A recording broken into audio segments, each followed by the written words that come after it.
Résoudre un problème revient à s'appuyer sur une méthode et des suggestions d'outils à utiliser pour chaque étape.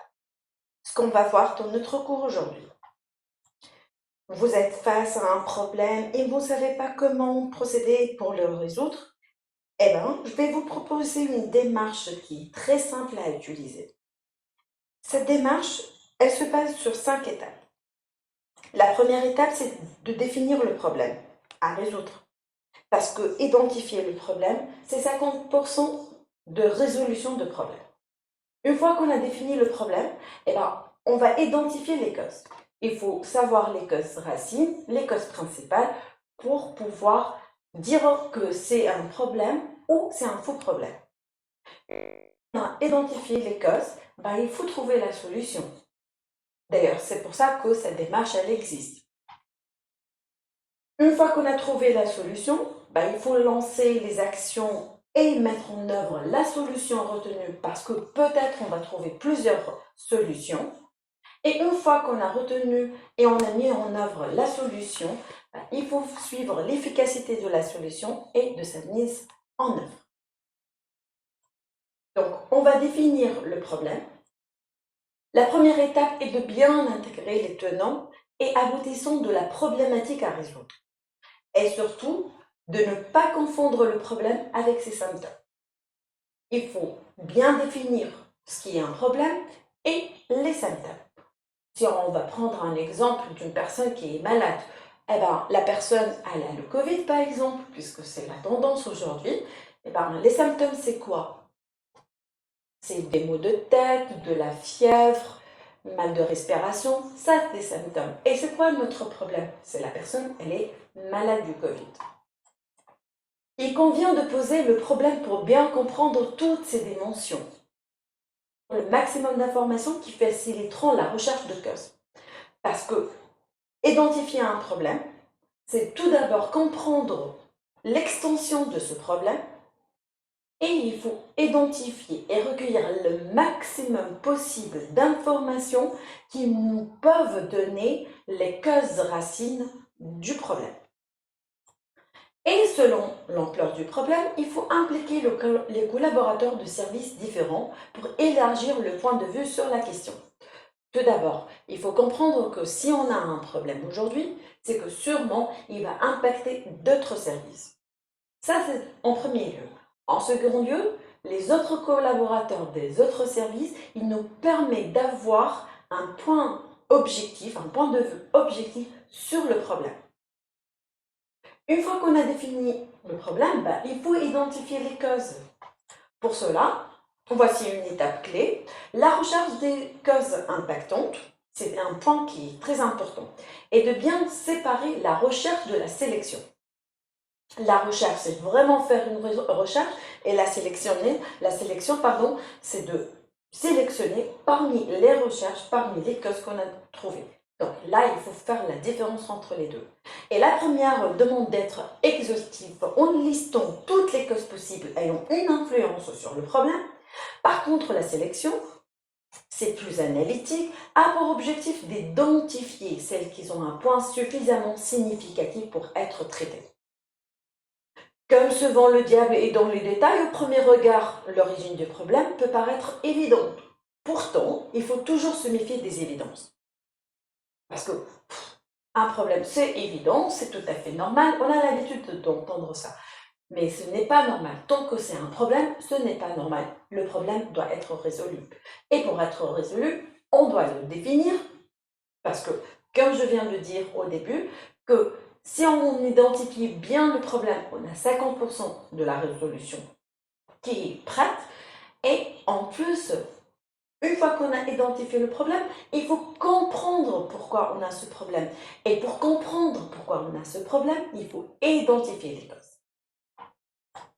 Pour la recherche, on doit faire une liste en utilisant des méthodes comme le brainstorming ou le QQOQCP et surtout, il ne faut négliger rien. Encore une fois, une cause d'apparence anodine peut être bien occuper un rôle central dans la problématique traitée. Donc, c'est vrai qu'on a parlé des outils et des méthodes. sur la deuxième partie de notre cours, on va voir les méthodes en détail pour l'identification des causes et comment utiliser ces méthodes et comment trouver des solutions.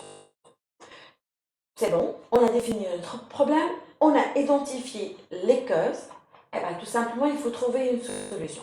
Pour la sélection, il faut évaluer et classer chaque option. Par exemple, le diagramme d'Ishikawa fait partie des outils tous indiqués pour cette tâche. Le diagramme d'Ishikawa, on appelle aussi que le diagramme que c'est fait, c'est un outil qui est très utilisé pour identifier les causes racines, les causes secondaires de chaque famille. Donc on va voir que le diagramme d'Ishikawa, il est basé sur 5 grandes familles. Et là, il nous permet d'identifier tous les problèmes liés aux faits. Une fois qu'on a identifié le tout, il faut trouver une solution. Pour cela, comme précédemment, cette étape se divise sur 2 phases, la recherche et la sélection. On a cherché les causes et on a sélectionné.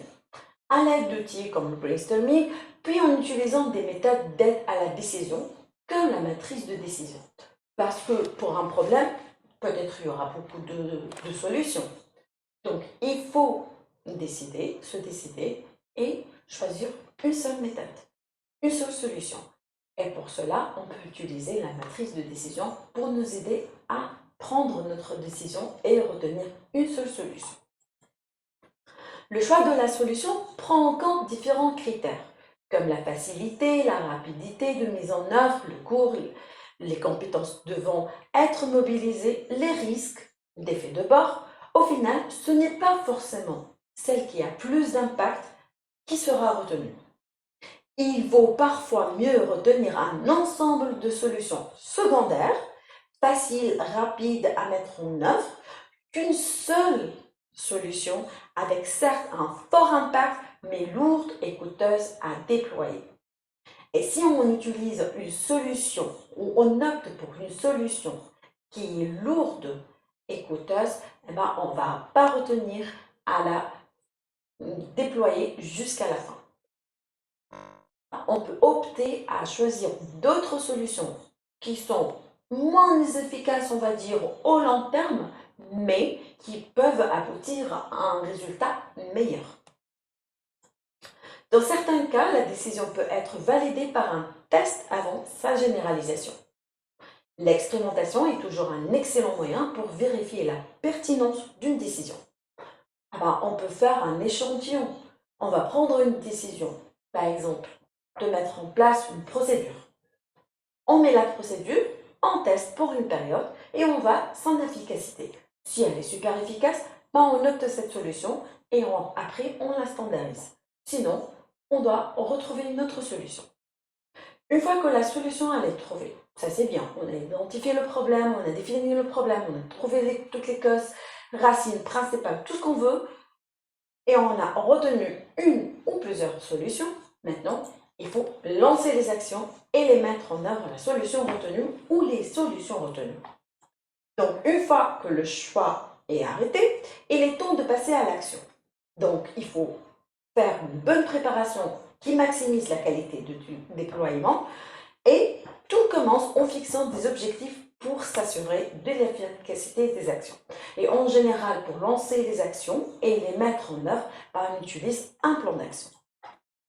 À la fin, c'est bien de mettre un plan d'action, mais il faut suivre l'efficacité de la solution et de sa mise en œuvre. Pour cela, le lancement d'action ne peut exister sans un suivi précis à travers un tableau de bord.